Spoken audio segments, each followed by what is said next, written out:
Saudara sekalian yang dimuliakan Allah Subhanahu wa taala, di antara yang paling penting untuk dijaga oleh hamba-hamba Allah yang saleh adalah ketika mereka menjaga yang diwajibkan oleh Allah kepadanya.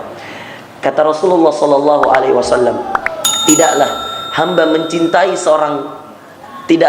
mencintai seorang hamba kecuali seperti Allah mencintainya ketika dia mendahulukan atau memprioritaskan yang wajib-wajib yang Allah wajibkan kepada mereka. Jadi ketika Allah memberikan yang wajib, maka dengan itulah sebenarnya awal mula kecintaan Allah itu bisa kita dapatkan. Bagaimana kemudian Allah mengetahui cinta kita? Dari yang wajib-wajib yang Allah wajibkan. Saudara sekalian yang dimuliakan Allah, hari ini jangan sampai kita mengikuti orang-orang yang kemudian salah dalam memahami agama ini. Mereka salah dalam mengerti agama ini. Ada di antara orang-orang yang subhanallah saya temukan, mungkin karena kurang pengetahuannya, dan ini perlu kita luruskan dan mungkin kita perbaiki bersama. Ada di antara mereka yang sangat subhanallah perhatian terhadap amalan-amalan sunnah. Luar biasa sedekahnya, luar biasa amalan-amalannya, ya, puasa Senin Kamisnya, luar biasa amalan-amalan tatawu'nya, amalan-amalan tambahannya. Tetapi mereka kadang-kadang melupakan yang wajib-wajib itu sendiri. Padahal itqanul faraid ahammu min iksarun nawafil. Perhatikan baik-baik, itqanul faraid, menyempurnakan yang diwajibkan jauh lebih penting daripada iksarun nawafil, memperbanyak yang sunnah-sunnah.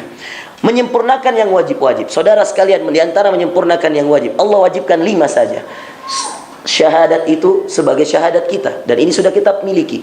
Lalu kemudian Allah berikan pada kita solat 5 kali dalam sehari semalam. Ini diitqankan. Apa itu diitqankan? Disempurnakan, saudara sekalian. Mulai dari wudunya, mulai dari datang ke masjidnya, mulai dari hirs, keterpanggilan untuk masuk pada soft pertamanya. Ini namanya itqanul faraid.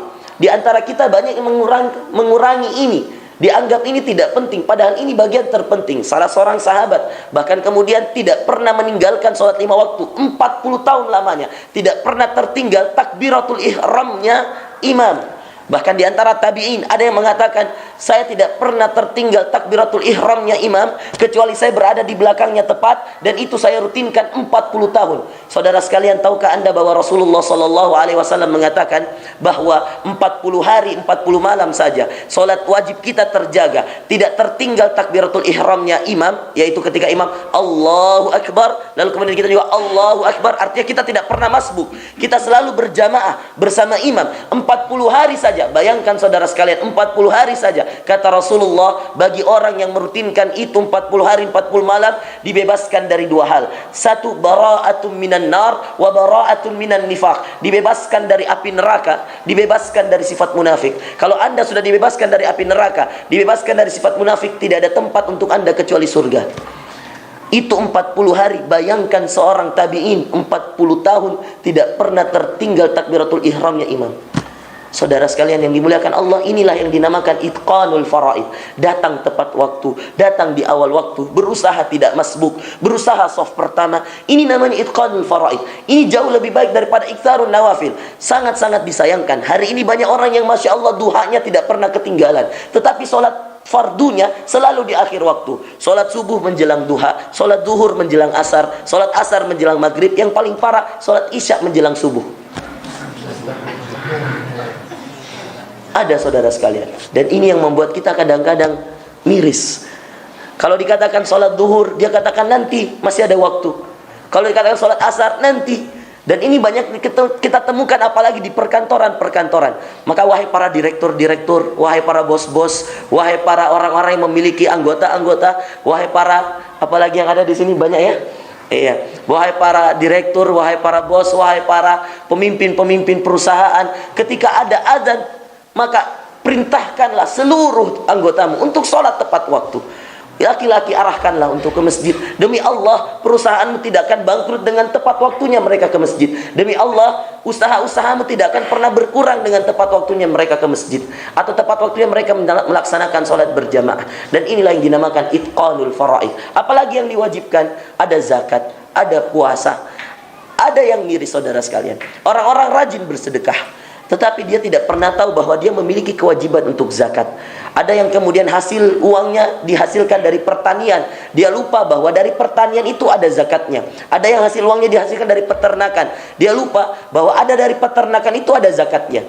Setiap sekian onta ada zakatnya, setiap sekian kambing ada zakatnya. Ini ada rumusnya.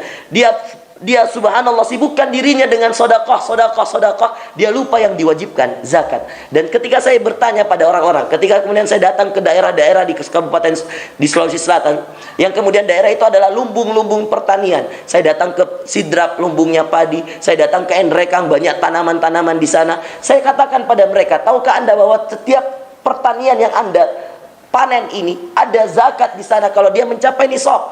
Berbeda zakat antara padi yang kemudian dipanen, yang mana dia adalah hasil hujan dan mana dia adalah hasil air bor atau air sumur, itu berbeda.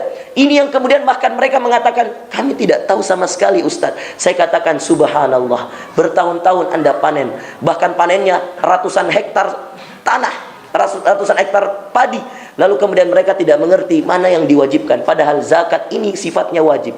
Kalau Anda tidak kerjakan, Anda berdosa. Dan itulah sholat tadi, kemudian zakat. Ada orang yang Masya Allah sedekahnya jalan, Ustadz, tapi saya sedekah tiap hari Ustadz. Apakah itu bisa menutupi zakat saya? Tidak bisa Pak. Sama seperti orang sholat duha, apakah itu bisa menutupi sholat subuhnya? Tidak bisa Pak. Apakah itu ketika dia sholat tahajud, apakah bisa disamakan dengan sholat zuhurnya? Tidak bisa Bapak Ibu sekalian. Maka yang wajib tetaplah wajib, yang sunnah tetaplah sunnah. Itulah yang kemudian kami tadi katakan pada awal materi ini. Ada orang yang sibuk al-iktsar minan nawafil, bil iktsar minan nawafil, menyibukkan memperbanyak amalan sunnah, tapi lupa untuk itqanul faraid, menyempurnakan yang wajib.